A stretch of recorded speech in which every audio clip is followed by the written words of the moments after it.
y habéis olvidado la exhortación que como a hijos se os dirige diciendo, hijo mío, no menosprecies la disciplina del Señor, ni desmayes cuando eres reprendido por Él, porque el Señor al que ama disciplina y azota a todo el que recibe por hijo.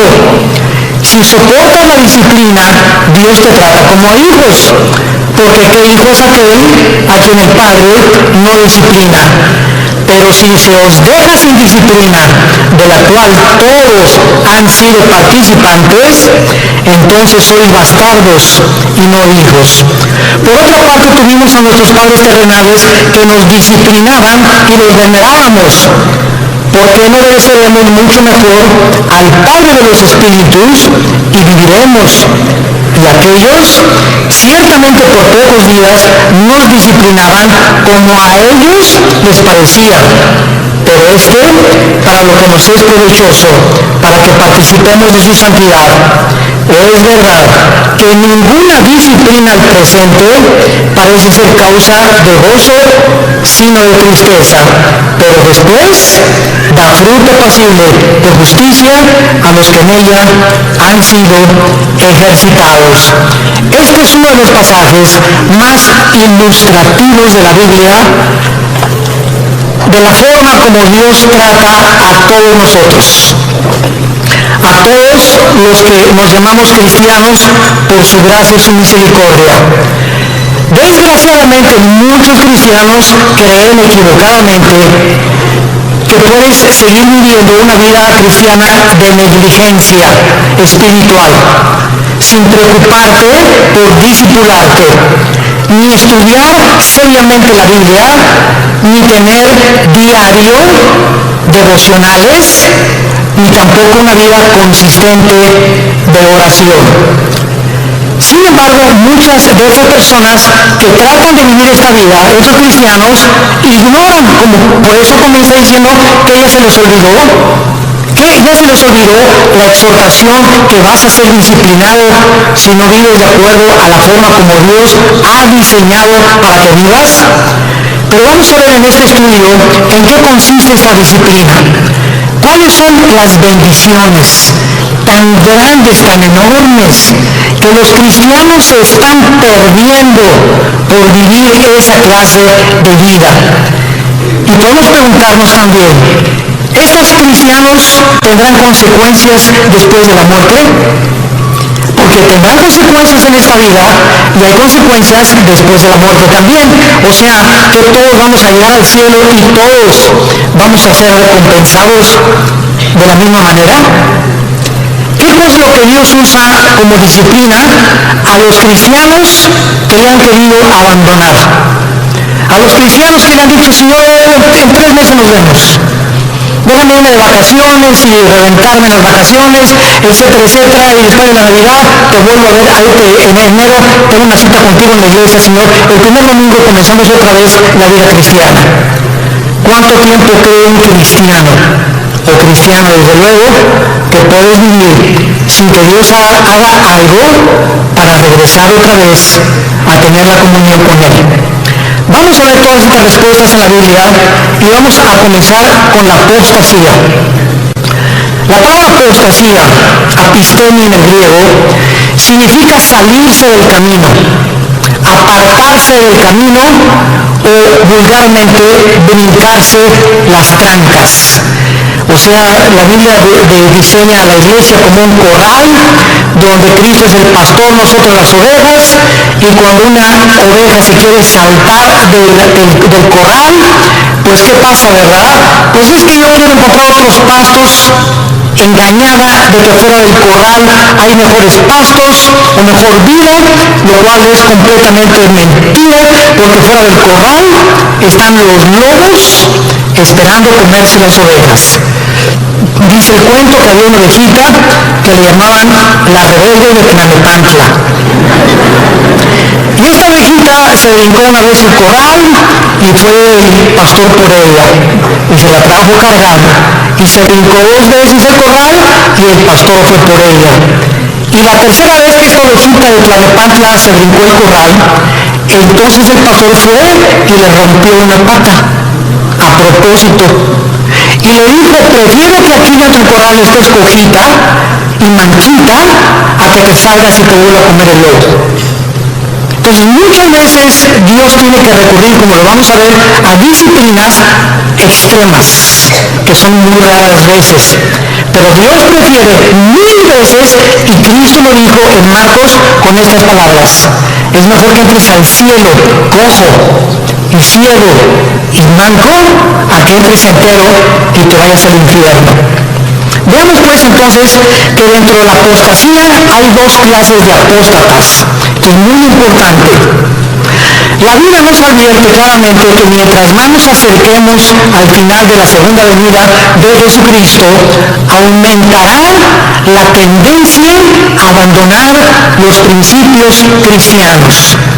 La presión del mundo sobre la iglesia, sobre tu vida y sobre mi vida, ejercerá dentro de ti por no estar lo suficientemente blindados, por no tener las suficientes convicciones firmes en nuestro corazón de lo que creemos, que vamos a ser seducidos por el mundo. En Mateo 24:12 Cristo dijo: por haberse multiplicado la maldad, como en el siglo XXI hemos llegado al último grado de maldad. ¿Saben ustedes cuál es el último grado de maldad? Llamarle a lo bueno malo y a lo malo bueno. Y cuando llegamos al punto donde reconocemos y legislamos las naciones, o más bien legislan las naciones los matrimonios entre los hombres y entre las mujeres, es el síntoma más grande que existe de descomposición social. ¿Por qué? Porque la familia es el fundamento de la sociedad. Es el núcleo y la fuerza de un país. Y cuando ya los hombres creen que pueden tener y hasta llegar al grado de adoptar hijos, porque ellos no pueden tenerlos desde luego, pero eso sí reconocen que las mujeres paren hijos, ¿verdad? Y no podemos nosotros, pero vamos a buscar quién nos lo tenga por nosotros y lo vamos a adoptar. Entonces cuando llegamos a ese punto donde ya se está destruyendo psicológica, mental, emocional, sentimentalmente las vidas de los niños, que son los que dijo Cristo: el que haga tropezar a un niño, más le vale que se amarre una piedra aquí en el cuello de molino y se eche al río y se ahogue con la piedra, porque dejad que los niños se acerquen a mí, porque de ellos es el reino de los cielos. Y cuando comenzamos a tener a los niños y meterlos a nuestra mugre y a nuestra manera de maldad en la que vivimos, arrastrándonos a ellos, a que tengan solamente 2 papás o 2 mamás, sin papá y sin mamá, es cuando nosotros nos damos cuenta que se está ya desarrollando una sociedad que ha llegado al punto de desatar y acarrear los juicios de Dios. Entonces la Biblia nos muestra claramente que esta maldad iba a aumentar. En 2 Timoteo capítulo 3 dice: vendrán tiempos peligrosos. Esta palabra peligrosos, alepos, en el griego significa feroces. Y solamente en todo el Nuevo Testamento se usa esta palabra, alepos, que se tradujo en 2 Timoteo peligrosos, y en los evangelios se usa con los endemoniados. Cuando la Biblia describe al endemoniado gadareno, dice que era de aspecto feroz, o sea, alepos. Y vemos cuando dice Pablo en 2 Timoteo 3, del 1 al 5, vendrán tiempos de que los demonios van a aumentar su ataque contra los seres humanos, y habrá hombres amadores de sí mismos, intemperantes, orgullosos, sin afecto natural, con odio a los padres, sin respeto a la autoridad, etcétera, etcétera. Entonces la Biblia nos pinta un panorama que estamos ya entrando a ese lugar, a esa plataforma, a esta dimensión en la que el mundo va a ejercer más y más presión contra nosotros y muchos se van a apartar. Y esta palabra apostasía, como vimos, es salirse del camino, apartarse de la verdad o seguir otro curso revelado. Por ejemplo, en Hechos 5:37, hablando de un líder de una secta, dice que se los llevó en pos de sí. Esta es la palabra que se usa para apostasía. Cuando algo o alguien te saca, un amigo, una amiga, la pornografía, la homosexualidad, las adicciones, las drogas, el alcohol, cuando cualquier cosa en el mundo te jala y te aparta del camino de la verdad, del camino de la santidad, del camino de la justicia, se llama apostasía. Has apostatado. Ahora bien, hay dos clases de apóstatas. Esto es muy importante. Hay cristianos que son apóstatas por un tiempo. Y hay apóstatas que nunca fueron cristianos, pero que entraron a la iglesia por un tiempo y después se apartaron. ¿Cuál es la diferencia entre el cristiano que apostató y el que es apóstata para siempre? Como lo vamos a ver a continuación. La diferencia está en que si tú eres un cristiano y te has apartado del camino y eres hijo y eres hija de Dios, pau, y te viene duro. Dios te hace regresar. De la oreja nos trae de regreso. Pero si eres una persona que jamás recibiste a Cristo, pero fuiste a los estudios bíblicos y fuiste a los desayunos y tal vez algún día hiciste una decisión por Cristo, pero realmente tus convicciones no eran firmes ni profundas, te vas a apartar del Señor, pero la diferencia está en que tú nunca vas a regresar al camino. Entonces, el cristiano que se aparta, Dios lo regresa por las buenas y por las malas, y lo vamos a ver. A muchos, Dios inclusive prefiere llevárselos a casa antes de que sigan lejos de Él. Entonces, vamos a ver que hay cristianos que se mueren antes de que Dios termine su programa con sus vidas. Hay cristianos que se mueren antes de que acaben la misión que Dios les dio, porque solo Dios sabe que has llegado al colmo y no te vas a arrepentir, pero como eres hijo y la salvación no se puede perder, te lleva a casa antes de tiempo. Veamos en primer lugar algunos ejemplos de los apóstotas que nunca fueron salvos.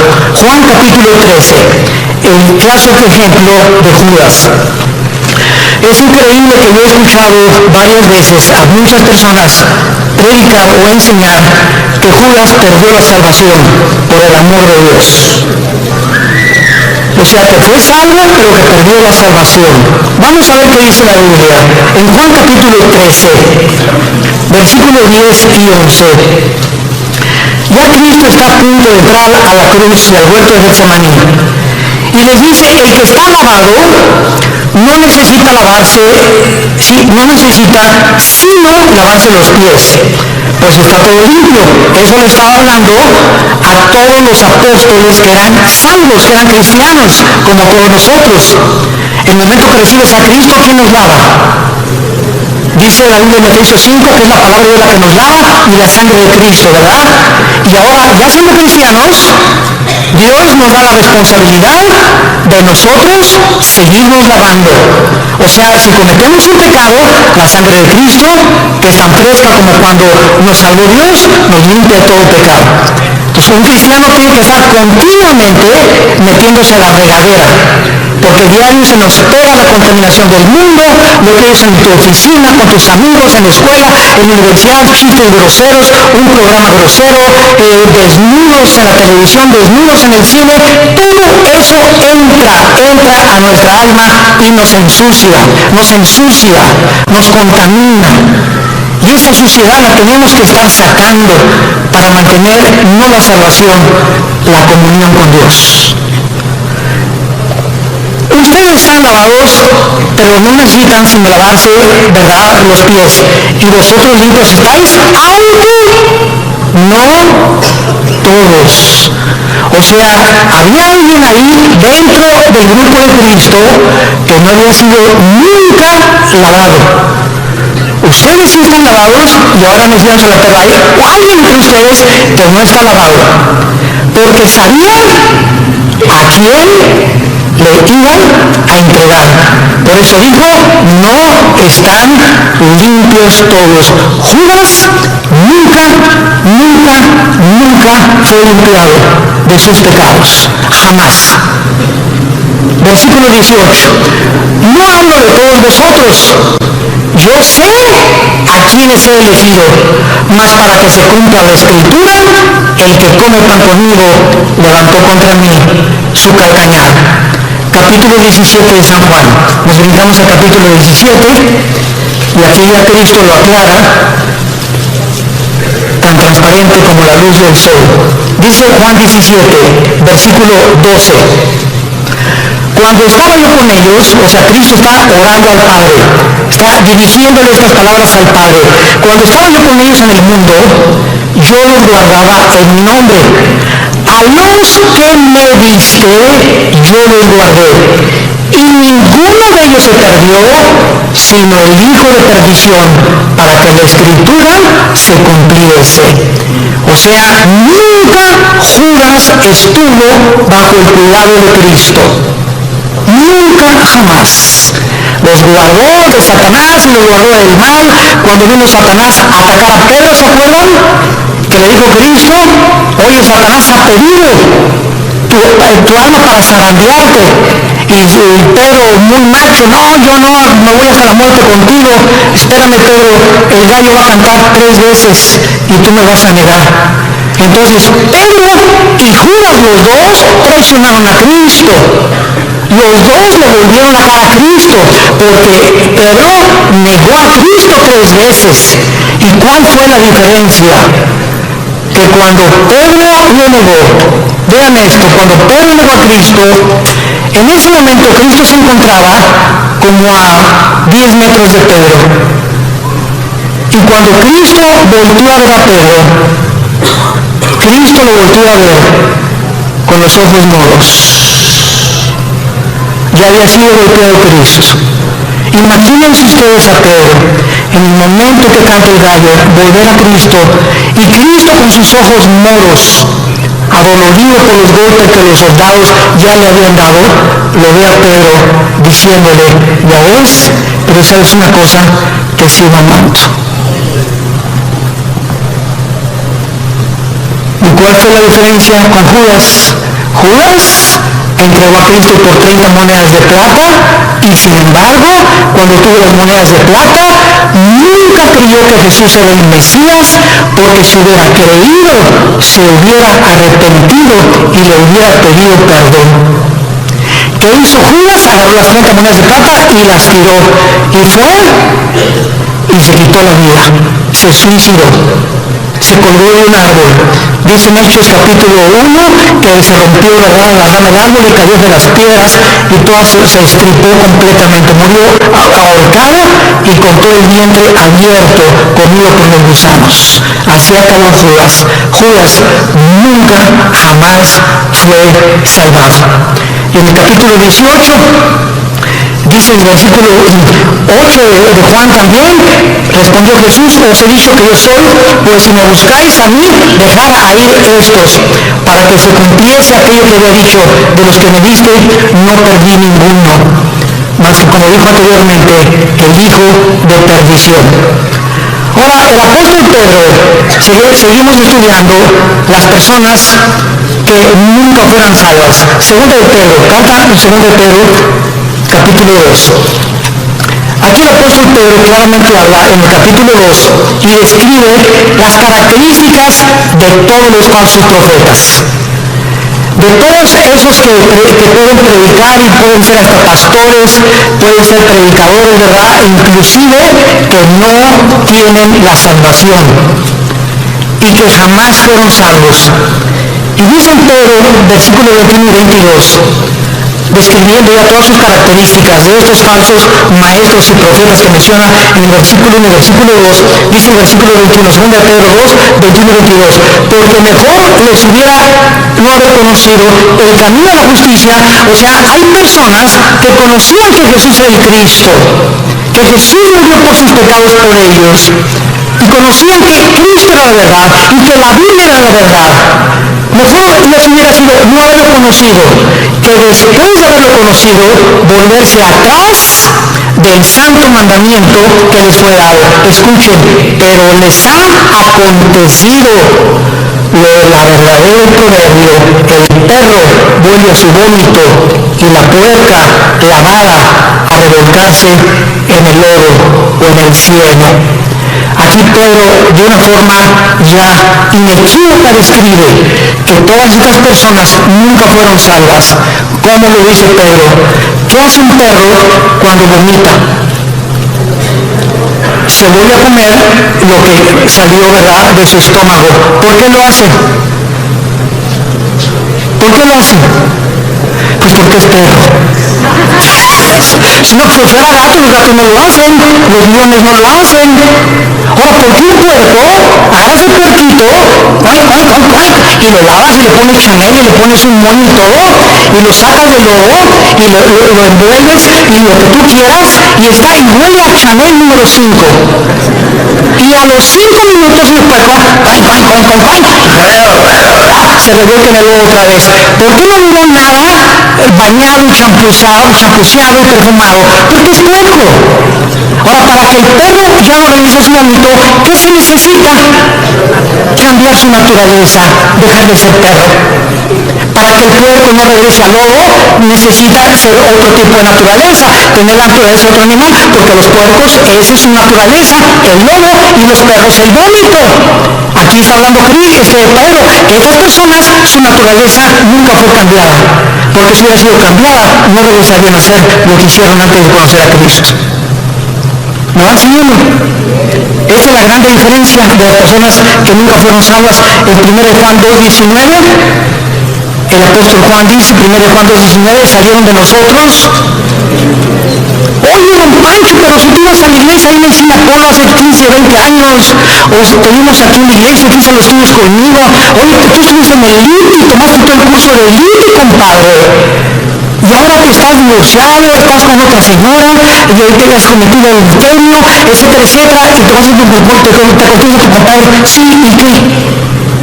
Chale. Ya en ese momento te das cuenta, ¿verdad?, que ya hay algo raro. A una persona que fue cristiana, pues sí, ¿verdad?, y me duele, ¿verdad?, y lo que tú quieras, pero otras personas salieron de nosotros, pero no eran de nosotros. Porque si hubieran sido de nosotros, dice 1 Juan 2:19, hubieran permanecido con nosotros. Salieron para que se manifestara que no todos los que vienen a la iglesia son y pertenecen al cuerpo de Cristo. Todas las iglesias, esta y todas en el mundo cristianas, todas las iglesias sin excepción son una mezcla del trigo y la cizaña. Así que el que está a tu lado a la derecha, aunque tenga esa cara de Santa Rita de Casia, y el que está atrás de ti, que tiene esa de un cloromiro, no son todos lo que aparecen ser. Entonces no te decepciones y no te desilusiones. Ay, no son las iglesias, nada, mi amada. Y te acuerdas de esa persona que sí son los cristianos. Espérame tantito, así no son todos los cristianos. Si un avión se cae con un piloto porque iba borracho, no significa que todos los pilotos de American Airlines son borrachos. Si un carro de carrera choca, no significa que todos son tan tontos como el que chocó. Entonces no puedes generalizar. Entonces tenemos que entender eso. La iglesia es una mezcla y no todos son lo que son. Hay un remanente en todas las iglesias de verdaderos hijos e hijas de Dios. Y solo el tiempo dirá verdaderamente quiénes son los que permanecieron hasta el final. Muy bien, veamos ahora los que son salvos. Proverbios capítulo 3, los apóstatas que son salvos, pero que regresan porque son hijos de Dios, y Dios hay su promesa: al que ama, disciplina. Y si no hay disciplina es porque nunca fuiste hijo de Dios. Pero por eso sigues haciendo lo que te da la gana. Porque si fueras hijo de Dios o hija de Dios, ¿desde cuándo Dios que ya te hubiera surtido? Y bien surtido. Pero sigues igual de hace 1 o 2 años precisamente porque nunca has pertenecido a la familia de Dios. Dice Proverbios 3, versículo 11 y 12, no menosprecies, hijo mío, le está hablando a sus hijos, el castigo de Jehová, ni te fatigues en corrección, porque Jehová al que ama castiga como al padre a quien quiere. Vamos a ver que en el Antiguo Testamento los castigos eran diferentes de los castigos del Nuevo Testamento. Y Dios trataba de una forma a los cristianos, porque no eran cristianos, ¿verdad? Cristiano significa lleno del Espíritu, a las personas que formaban parte del pacto abrámico y a los que no formaban parte del pacto abrámico davídico palestino. Entonces era muy diferente, lo vamos a ver más adelante. Veamos ahora en Lucas 15, ¿se acuerdan del hijo pródigo? Bueno, dice la Biblia, un padre tenía 2 hijos, todo el mundo conoce esta historia, de 11 en adelante. Y de repente uno de los hijos le dice, oye viejo, dame toda la herencia, échame mis centavitos que me pertenecen. En el antiguo oriente, un muchacho que hacía eso, quedaba desheredado. Porque era el peor pecado que pudiera hacer darle el dinero. No era hasta que el padre se moría que podía darle herencia. Pero este muchacho ya quería quemarse en la herencia. Y le dice al padre, dame mi herencia. Y el padre respeta su libre albedrío, respeta su decisión. Aquí está, hijo, tu herencia. Y el hijo se fue, como todos sabemos en la historia, y desperdició sus bienes y a las discos, en chavas, en por acá, en bailongos, etcétera, etcétera, que el cha-cha-cha, y que el twist, y que por acá. Y entonces se acabó el dinero y comenzó a buscar trabajo y no encontró trabajo, había ya deteriorado su salud y encontró trabajo alimentando puercos. Y entonces estando el hijo pródigo en la condición en la que se encontraba, alimentando puercos, de repente algo pasó en su vida. ¡Pum! Algo lo hizo despertar y ver la realidad de lo que él había hecho. Y no en todos, a muchos Dios los deja, pero como era hijo, tuvo que despertar la realidad. Y entonces dijo, ¿cuántos hombres en la casa de mi padre que no son sus hijos? Yo era su hijo. Los obreros de mi padre tienen cama, tienen comida, buena comida, y yo que soy hijo estoy alimentando puercos. Esto haré. Ahí está la conciencia que no todos tienen. ¿Por qué la tuvo él? Porque era hijo. Esto haré, regresaré e iré con mi padre y le pediré perdón. Y le diré, padre, no vengo a nada, vengo a que me hagas hasta atrás y no quiero ni siquiera tener los privilegios que tienen tus hijos. Hazme como un obrero como todos los demás. Y el padre no estaba con un bate de béisbol esperándolo, ni con un garrote. El padre se retrata en la Biblia, en este pasaje, que siempre todos los días, con sus brazos abiertos, mirando al horizonte, siempre esperando y sabiendo que como era su hijo, tenía que regresar algún día. Y Dios sabe que nosotros, cuando nos alejamos de él, siempre nos está esperando a que regresemos. Que le pidamos perdón, porque nos ama, está enamorado de nosotros. Dios está enamorado de nosotros. No te imaginas cuánto te ama Dios. Que dio a su hijo lo dio por ti y por mí, para que tú y yo jamás nos alejemos de él. Y cuando nos alejamos, él prefiere 1000 veces dejarte cojo, manco, hacer algo para que regreses, porque eres su hijo. Y nunca nadie nos podrá separar de él. Nadie, porque somos sus hijos. Y el padre gritó, traigan el mejor becerro y vamos a hacer una fiesta, y traigan un anillo y pónganselo en el dedo, y traigan las mejores ropas, que significa la justicia de Cristo. Y entonces, ¿por qué el hijo regresó? Porque nunca perdió su calidad de hijo, nunca. Y este es un ejemplo clásico de una persona que es hijo, se aleja de Dios, pero regresa a Dios, porque somos hijos, tenemos que regresar tarde o temprano, nos convence Dios para regresar con él. Y si no nos regresamos, y si lo que nos hace Dios para regresarnos no nos sirve, nos prefiere llevar a casa, antes de que el camino sea blasfemado por tu culpa o por mi culpa. Veamos otro ejemplo en 1 Corintios 5, vamos al Nuevo Testamento. 1 Corintios 5. Aquí está un caso tremendo de un muchacho que pues no era como nosotros, ¿verdad? Nosotros tenemos la Biblia completa. La iglesia de Corinto era la iglesia más carnal, de todas las iglesias del Nuevo Testamento, pero eso sí, tenían todos los dones, pero eran carnales. Dice 1 Corintios 5, de cierto se oye, dice Pablo escribiéndoles, que hay entre ustedes fornicación. O sea, me han llegado noticias de que en la iglesia hay inmoralidad. Y tal inmoralidad o tal fornicación, cual ni aún se nombra entre los gentiles, o sea, ni las personas del mundo, tanto que alguno tiene la mujer de su padre. O sea, había un miembro en la iglesia de Corinto que estaba teniendo relaciones con su madrastra, con la mujer de su papá. Y dice Pablo, y ustedes, les habla a los líderes, están envanecidos. ¿No deberían más bien haberse lamentado para que fuera quitado de en medio de vosotros el que cometió tal acción? O sea, Pablo dice, oigan, ¿por qué no han reaccionado? Ustedes están conscientes que este muchacho está teniendo relaciones con su madrastra y lo dejan seguir asistiendo a la iglesia. Y toman ganas de correr, pues traerlo para enfrente, ¿verdad? Y enfrentarlo con su situación. Ahora tenemos la Biblia y nos damos cuenta que los líderes, cuando sabemos que hay un pecado, la iglesia es un hospital y te vamos a ayudar.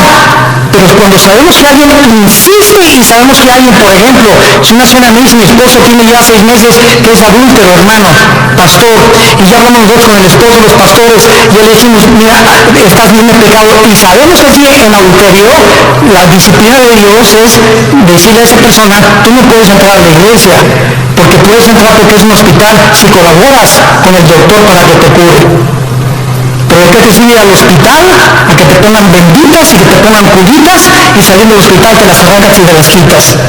Y regresas con el doctor, oiga, ya le he puesto 3 curitas, pues es que no me gusta, no quiero para que vienes conmigo. Si no quieres que te cure, para que vienes al hospital. Y así en la iglesia, un hospital de almas enfermas que necesitan sanidad de Dios. Y dice más adelante el versículo 3, ciertamente dice Pablo, yo, como ausente en cuerpo, pero presente en espíritu, ya como presente he juzgado al que tal cosa he hecho, en el nombre de nuestro Señor Jesucristo, reunido en vosotros y mi espíritu con el poder de nuestro Señor Jesucristo, el tal sea entregado a Satanás para destrucción de la carne. Vean ustedes con mucha atención lo que sigue, a fin de que el espíritu sea salvo en el día de Cristo o en el día del Señor. ¿Qué estaba diciendo Pablo? Que cuando una persona es disciplinada por los pastores en la iglesia y es sacada de la iglesia al mundo, lo sacas del corral, afuera del corral están los lobos. Y Dios le da el permiso a Satanás de atacar a esa persona y quitarle la vida. Pero el espíritu es salvo porque era hijo de Dios. A fin de que el espíritu sea salvo. Aquí está un muchacho que iba a morir en pecado, pero como la salvación no se pierde, se va al cielo antes de tiempo. ¿Por qué? Porque la salvación que nos ha dado es por gracia. Para que nosotros seamos salvos y entendamos esto, no puede haber ninguna obra buena antes de la salvación, ninguna obra buena después de la salvación, para que nosotros seamos mantenidos siendo salvos. Cuando alguien me dice que la salvación se puede perder, les digo, bueno, es que tú no has entendido el pacto de Dios. Antes de Cristo, ¿cómo fuiste salvado? ¿Qué hiciste para ser salvado? Nada, no hice nada. ¿Y Dios te salvó? Bueno, ya eres salvo. Y ahora me dices que ahora me tengo que hacer buenas obras para mantener mi salvación. No, de ninguna manera. Si hay alguna sola obra que tú hagas para decir que esas obras te están manteniendo en el camino de la salvación, entonces ya estás atrayendo mérito sobre tu vida y le robas la gloria a Dios. Las buenas obras que hacemos después de que ya somos salvos no son para mantener la salvación, son como el fruto de nuestra santificación.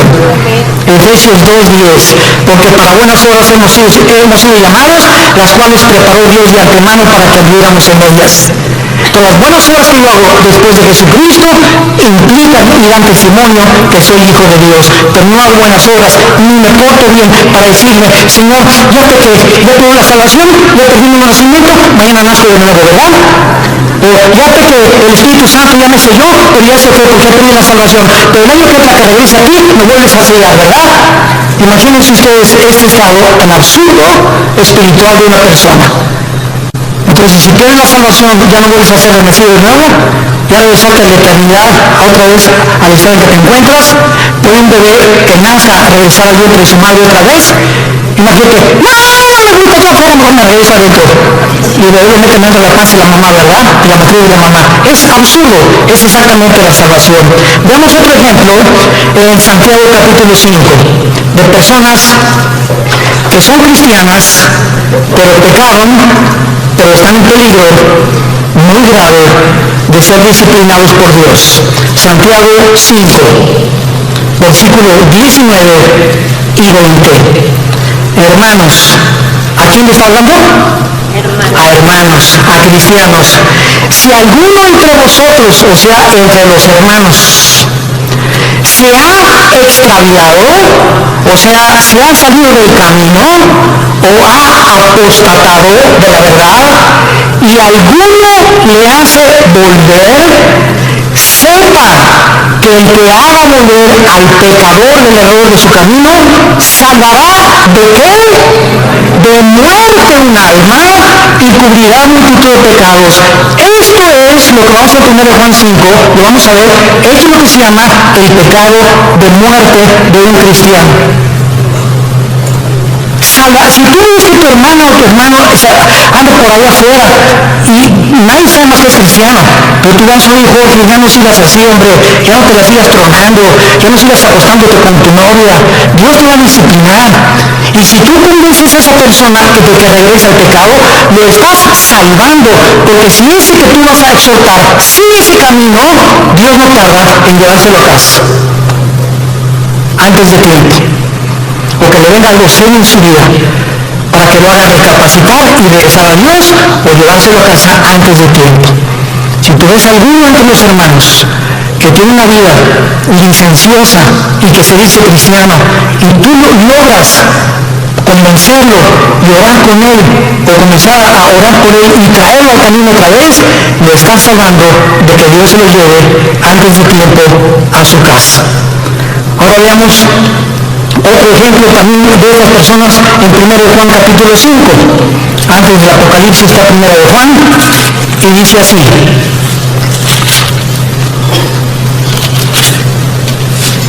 1 Juan capítulo 5, versículo 16.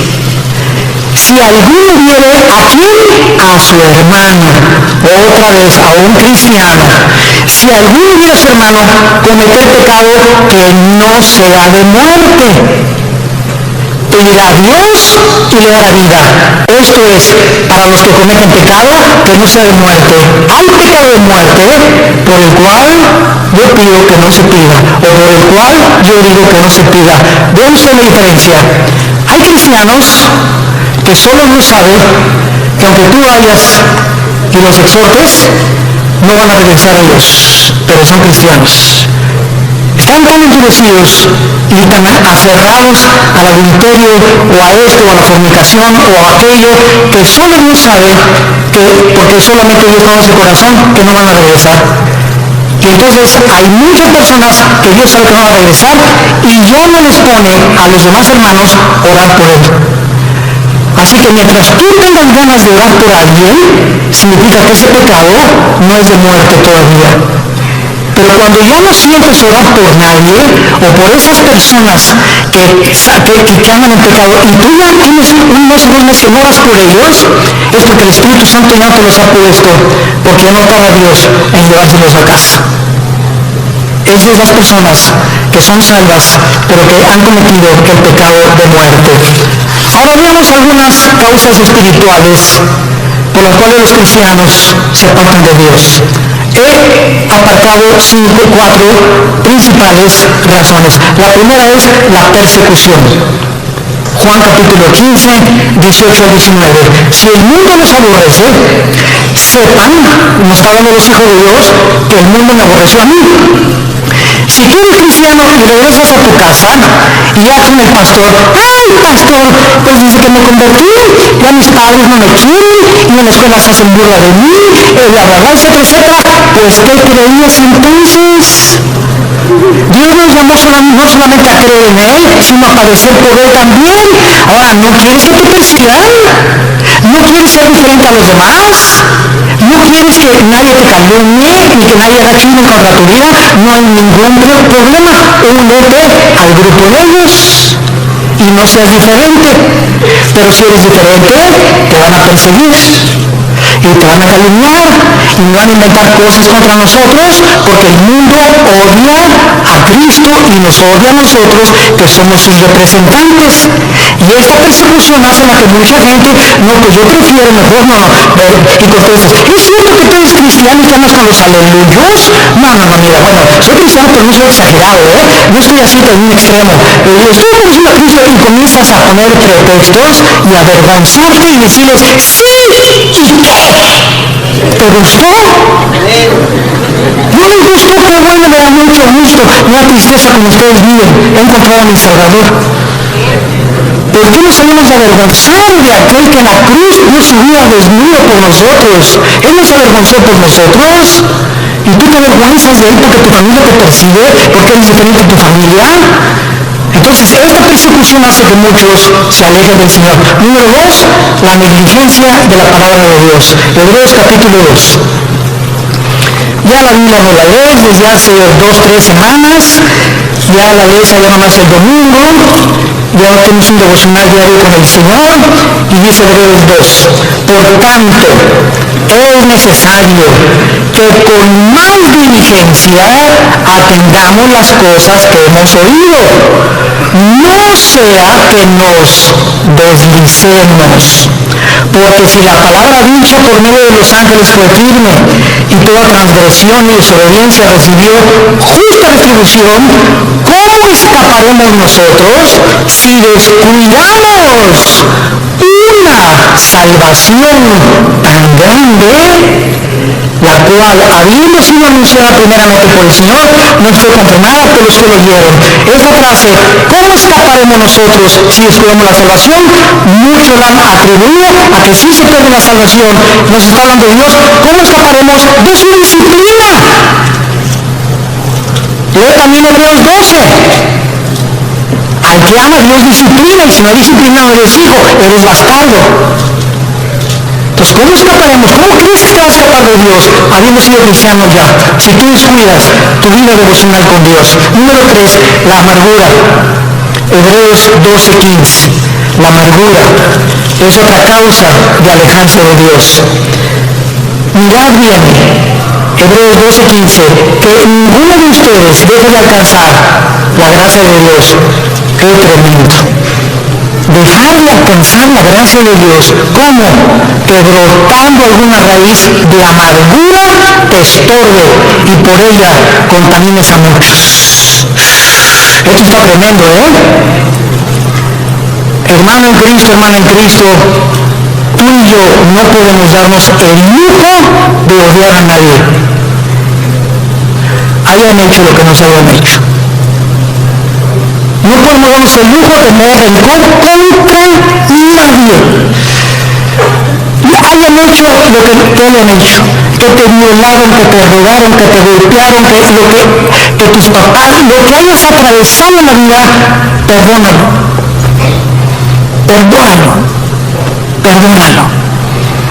Que no puedo perdonarle, cae de rodillas y no, díselo, no puedo perdonar.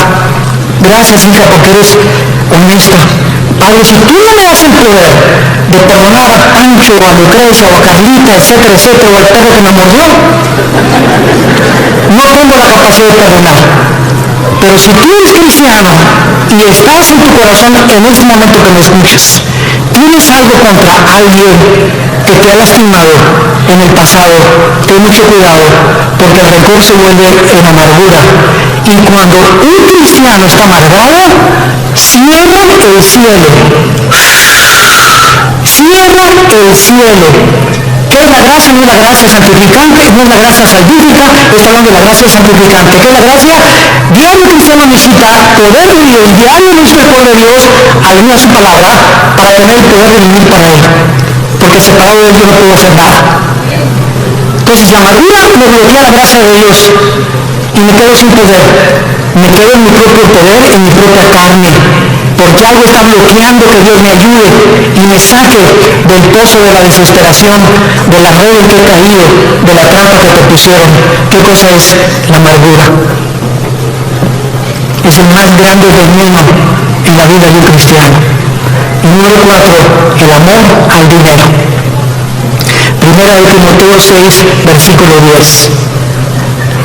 Porque raíz de todos los males no es el dinero, es el amor al dinero. Gracias a Dios por las familias ricas y los millonarios, porque la obra de Dios tiene que sostenerse. Si no hay dinero, no hay misioneros. Si no hay dinero, no hay construcciones. Si no hay dinero, no hay televisión. Si no hay dinero, no hay viajes. El dinero no es malo.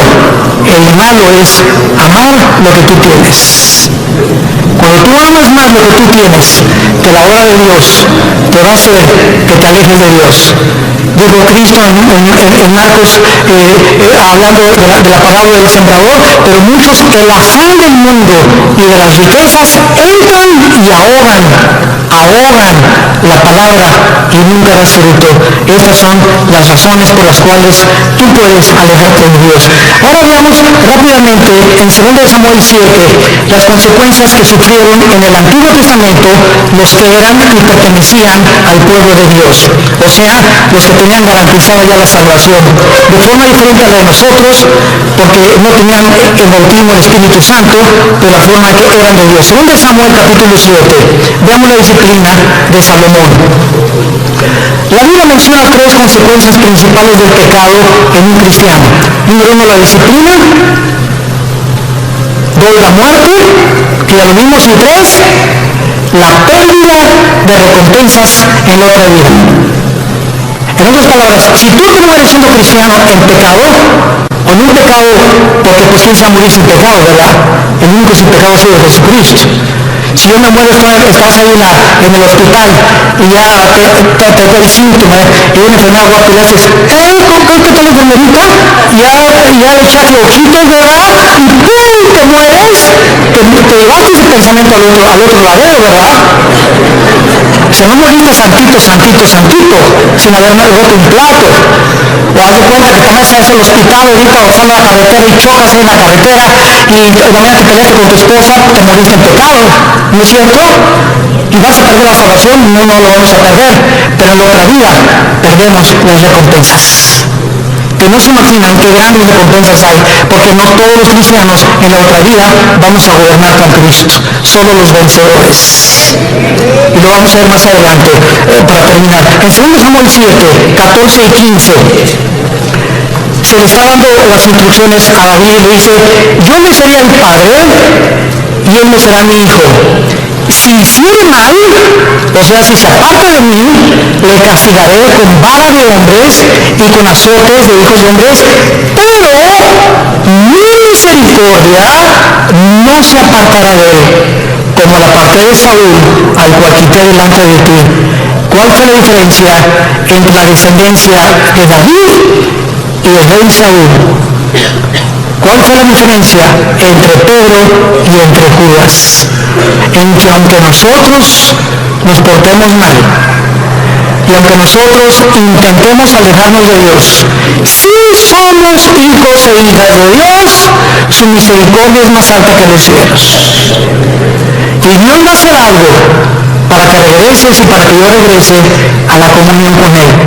Y va a ser disciplina. La palabra disciplina es interesante porque viene de la palabra paidogo, viene de la palabra pedagogo, que significa el que forma el carácter o el maestro. Entonces, ¿se acuerdan de nuestro pasaje en Hebreos 12? Dios al que ama disciplina, al que ama le forma el carácter a través de pao, y castiga también con azotes. O sea, Dios usa en la Biblia para formar tu carácter, y si somos tercos, pao. azota al que recibe por hijo. La palabra azotar en el griego es castigo físico. Algo va a tener que usar Dios, como lo que dice en uno de los salmos. No sean como los caballos, como los mulos, que el caballo tiene que meterle aquí un freno. El freno es un fierro con un puente, y cuando se le mete al caballo el freno y le jalan las riendas, el puente se le encaja en el paladar al caballo, y el caballo, cuando asocia el dolor, se para y le obedece al jinete. Si no se le aplica dolor al caballo, el caballo se desboca y sigue corriendo. ¿Y qué nos dice Dios? Necesito aplicarte dolor para que regreses a mí.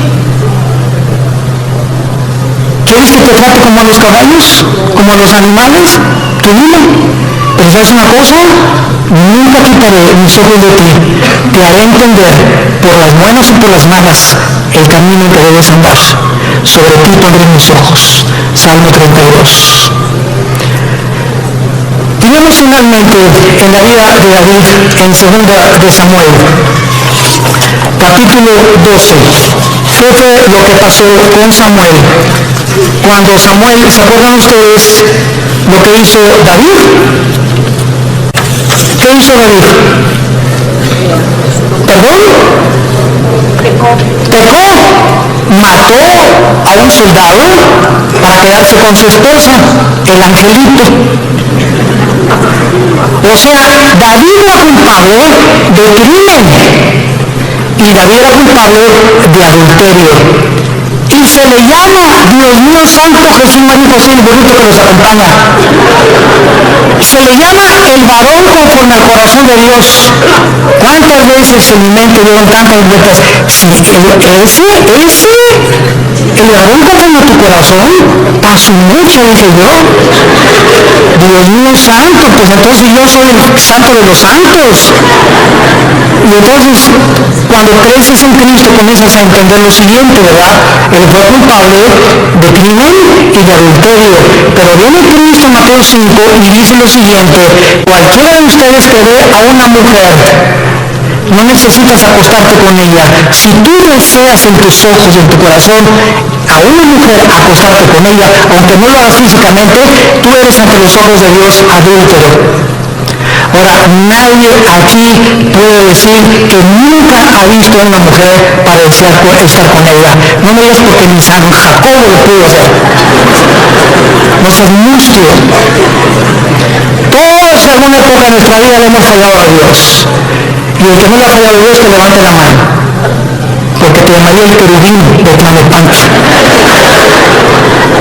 Entonces, no juzgues a David, porque si nosotros hemos sido adúlteros alguna vez en nuestra vida y Dios nos perdonó, no creas que por no acostarte con ella eres exento del adulterio. ¿Y cuántos de nosotros Él lo acusó por un crimen? Dijo Cristo: cualquiera que odie a alguien es culpable de crimen. Porque no es el acto, sino el intento del corazón lo que Dios juzga. Entonces, cuando yo entendí eso, me di cuenta que yo soy más pecador que David. Porque muchas veces subía tantas personas y cuántas veces decía tantas mujeres y tú me has perdonado, Señor. ¿Qué diferencia hay entre mí y David? No hay ninguna diferencia. Has tenido misericordia con todos. Y ahora todos nosotros somos varones y mujeres conforme al corazón de Dios, porque somos sus hijos. Y nos amó hasta la muerte en una cruz. Y dice en 2 Samuel capítulo 13, versículos 13 y 14. Para terminar, dice la Biblia: porque a dónde iría yo con mi deshonra, y aún tú serías estimado como uno de los perversos de Israel. Te ruego que hables al rey, que él me lo negará. Mas él no quiso ir, sino que pidiendo más, que ella lo forzó y se acostó con ella.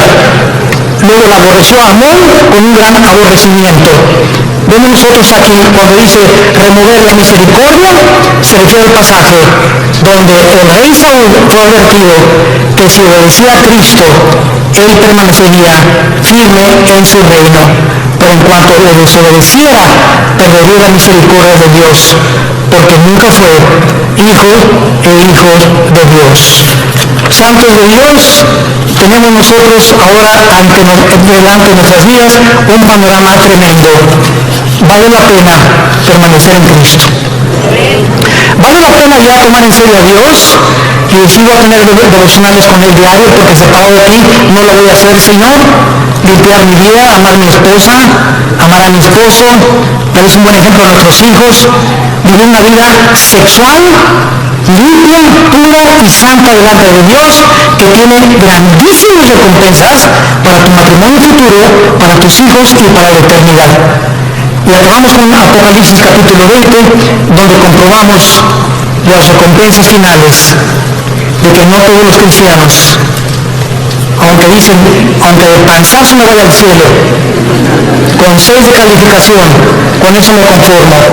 No te conformes con el 6. Dice Apocalipsis 24. Y vi tronos, y se sentaron los que recibieron facultad de juzgar. Y vi las almas de los decapitados por causa del testimonio de Jesucristo y por la palabra de Dios, los que no habían adorado a la bestia ni a su imagen, y que no recibieron la marca en sus frentes ni en sus manos, y vivieron y reinaron con Cristo 1000 años. Vi tronos y se sentaron solamente algunos, o sea, los que recibieron el derecho, la facultad, el honor de sentarse en un trono. Sentarte en un trono en la Biblia es gobernar. Y Cristo dijo en Apocalipsis 2, el que venciera al final se sentará, como yo me senté con el Padre en el trono, tú te sentarás conmigo a gobernar también. O sea que en la otra vida va a haber reyes y príncipes y soldados rasos, cristianos que nunca quisieron pasar al siguiente nivel de santidad y de crecimiento en la gracia de Dios. ¿Qué escoges tú en esta tarde para vivir en tu vida cristiana? Dios al que ama disciplina y azota al que recibe por hijo. No puedes con Dios. No juegues con Dios, porque Dios es un Dios santo, santo, santo. Gracias por tu palabra, Señor, en esta tarde, por el amor tan eterno e infinito que has derramado en nuestras vidas por ti, al mostrarnos que la vida de tu Hijo fue el precio que pagaste para que nunca dudáramos de cuánto nos amas, porque eres un Dios bueno. Cuán grande es la bondad de Dios que Él ha guardado para los que le aman y guardan sus mandamientos. Confié en el Señor y Él me ayudó y me libró de mis angustias y me puso sobre la roca y de la vergüenza de mis enemigos y de la vergüenza y el oprobio de mis perseguidores. Diré yo a Jehová, esperanza mía, castillo mío, mi Dios, en quien confiaré. Castillo mío, mi roca. Torre fuerte es el nombre de Jehová. A él correrá el justo y seremos levantados. Dios en esta tarde te está hablando, tú que has alejado tu camino de Él. Ustedes que nos ven por la televisión y por los medios de las redes sociales, si tú has escuchado este mensaje y sabes que Dios te está diciendo, regresa mi hijo mío, regresa hija mía, te estoy esperando desde hace muchos meses o años, y si estás oyendo mi voz es porque eres mi hijo y porque eres mi hija, y tus lágrimas que yo veo me dan evidencia de tu arrepentimiento. Ven a mí, te estoy esperando, no para castigarte ya, sino para vestirte con mi justicia, para que celebremos juntos la fiesta otra vez, para devolverte el gozo de la salvación y para que sigas caminando en mi mano y jamás te apartes de mí, porque ciertamente el bien y la misericordia te seguirán todos los días de tu vida y algún día estarás conmigo en casa, dándome las gracias de todo lo que hice por ti y del amor eterno con que te he amado. Ven a mí, arrepiéntete de tus pecados y entrégale tu vida a Jesucristo. Y dile, Señor, perdóname de haberme alejado de ti. Regreso a ti con todo mi corazón y con todas las fuerzas de mi alma. Gracias por haberme hablado esta mañana y haberme dicho que no puedo vivir así ya. Que el pecado paga del pecado es la muerte, y que el que esconde sus pecados no prosperará, mas el que los confiese y se aparta alcanzará misericordia. Gracias porque en esta mañana he alcanzado tu misericordia, en el nombre de Jesús.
little thing related to you make me smile.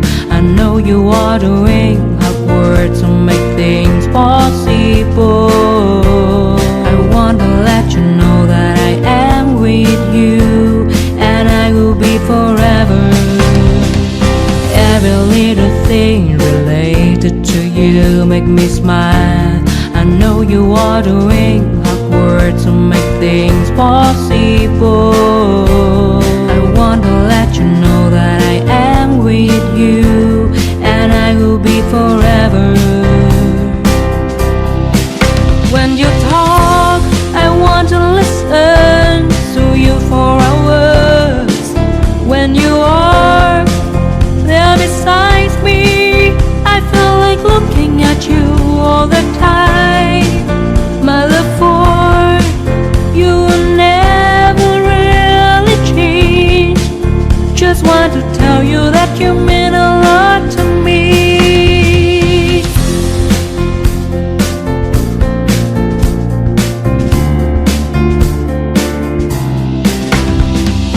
Every little thing related to you make me smile. I know you are doing hard work to make things possible. I want to let you know that I am with you, and I will be forever. Every little thing related to you make me smile. I know you are doing hard work to make things possible. I want to let you know that I am with you, and I will be forever.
đêm đợi chờ mưa rơi, lòng chơi vơi như giữa biển khơi, cánh chim bế nhau tung bay, người đầu hay ta không oán trời. Bao năm tình yêu chưa phai, giờ chia hai đôi lứa lạc nhau, lối gió số phận đã không an bài bền lâu.